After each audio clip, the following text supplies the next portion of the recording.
Have you ever wondered what the world would look like if time had frozen just a moment before the first European ship appeared on the horizon?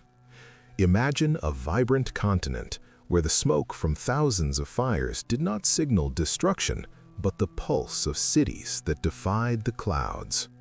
In 1491, South America was not a wild desert waiting to be discovered.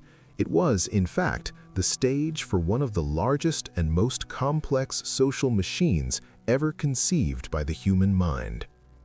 While Europe was still recovering from the scars of the Black Death and seeking new paths to the east, here, gold was not a currency, but the sweat of the sun.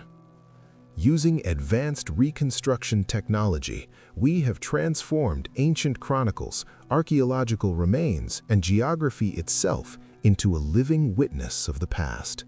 Today, you will not just hear dates, you will feel the thin air of the Andes and the scent of the humid Amazon before the world changed forever. Welcome to the awakening of the ancestral peoples.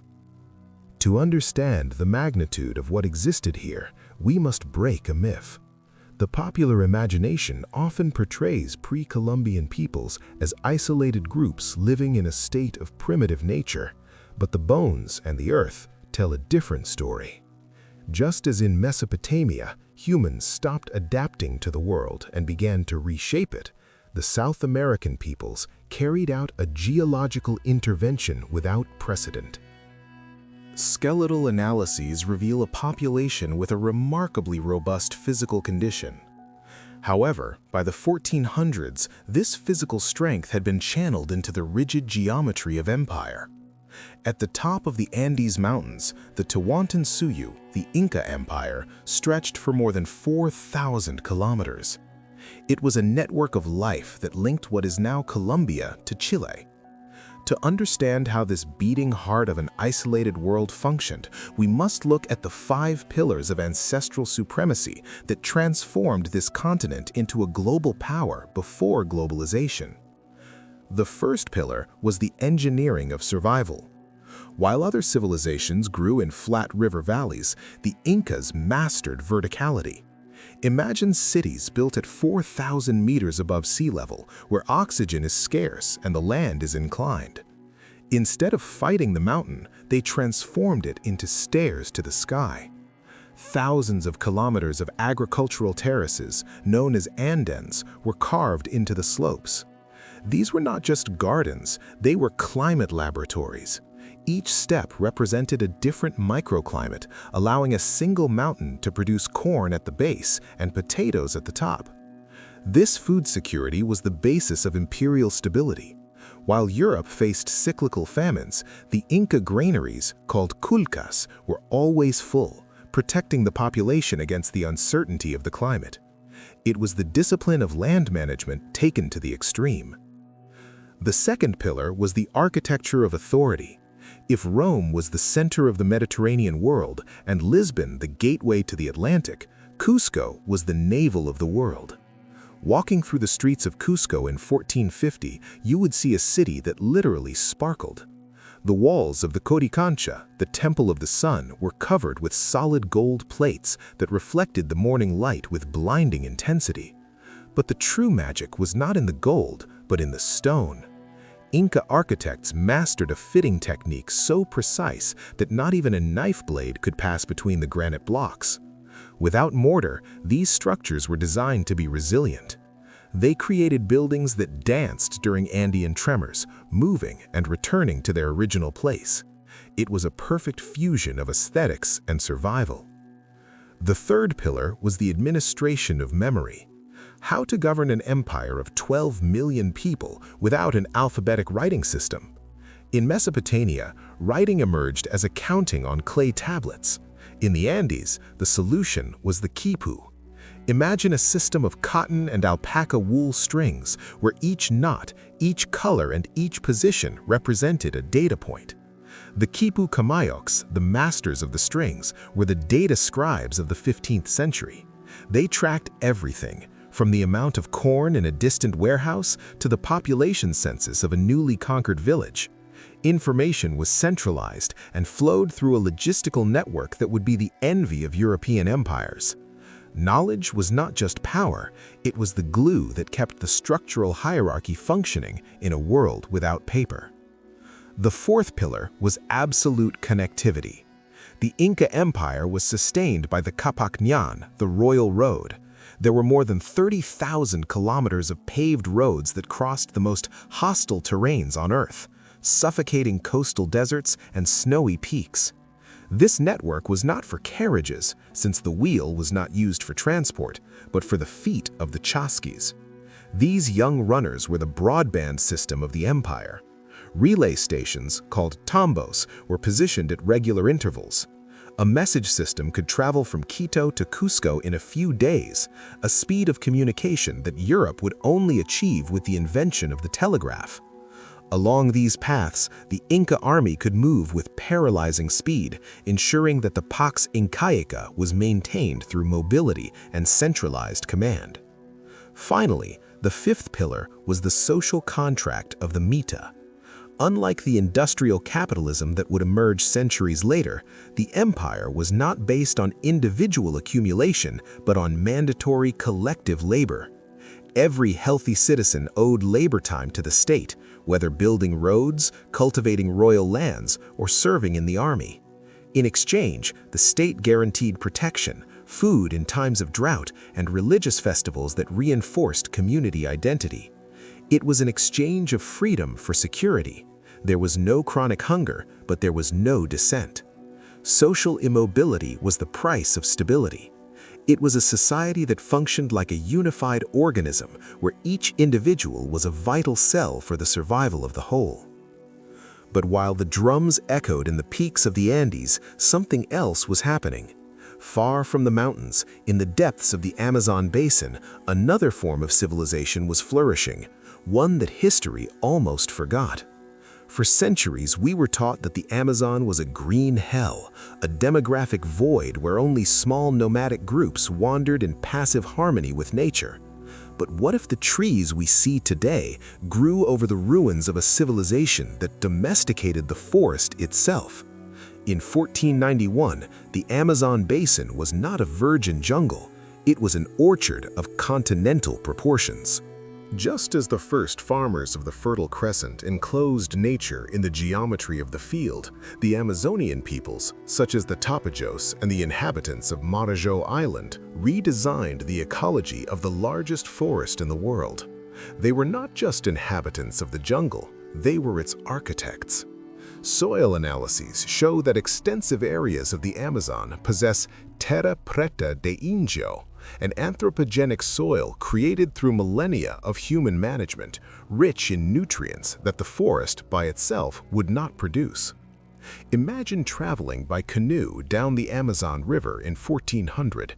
You would not just see walls of vegetation, you would see busy ports, wooden palisades protecting dense villages, and wide roads that linked settlements for hundreds of kilometers.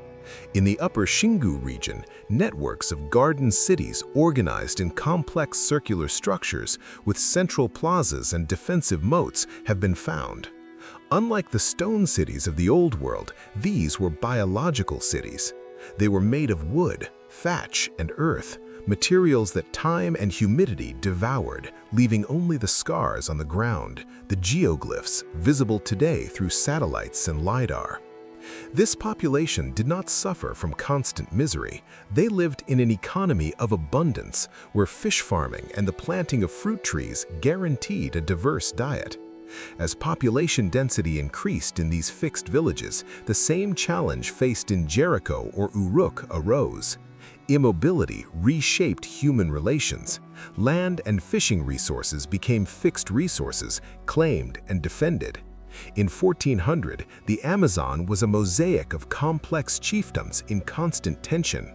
Powerful chiefs controlled the flow of luxury goods, such as exotic feathers, fine ceramics, and ritual shells, integrating the jungle into a commercial network that reached the Andes and the Caribbean. This was a civilization of glass and emerald, fragile in its material scale, but monumental in its social scale. They did not build stone pyramids, but transformed biodiversity into their greatest technology. What would you feel if you believed your emperor was not just a man, but the sun himself incarnate on Earth? In 1491, the Sapa Inca was the cosmic balance, much like the pharaoh in Egypt. In Cusco, daily life was a dance between absolute discipline and deep spiritual connection. For the common peasant in the Ayu, the basic family unit of the Andes, life was marked by forced reciprocity. Just as in the first cities of history, the population became dependent on institutions for access to security and food, the Inca citizen lived in a system where money did not exist, but time was the most valuable currency. Through the mita, you gave your sweat to the state. In exchange, the state filled your warehouses. It was a social contract written not on paper, but in obligation and rights. But all light casts a shadow. The Inca Empire had the Capacocha. In times of crisis or transition, the most perfect children were chosen to be sent to the highest peaks of the mountains. They were not seen as victims, but as messengers sent to live eternally with the gods. Imagine the scene. A procession climbing to 6,000 meters of altitude, the air so thin that every breath is a battle. The child, dressed in the finest alpaca wool and adorned with gold, was left to sleep an eternal sleep under the effect of chicha and the cold. For the mentality of 1400, this was not cruelty, it was the maintenance of the order of the universe. Individual life was subordinate to the survival of the system, an exchange that every great civilization seems to demand. Andean art was a celebration of order over chaos. Their ceramics and textiles repeated infinite geometric patterns, a reflection of the administrative mind that controlled every inch of arable soil. The individual was a piece in a global gear, a dependent worker who exchanged the nomadic freedom of their ancestors for the security of imperial walls. Yet there was a melancholy beauty in this system. A feeling of longing seemed already impregnated in the bone flutes and the chants that echoed through the valleys.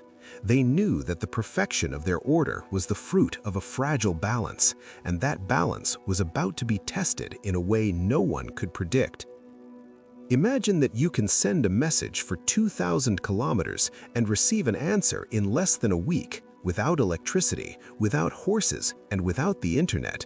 In 1491, South America was more connected than most European kingdoms.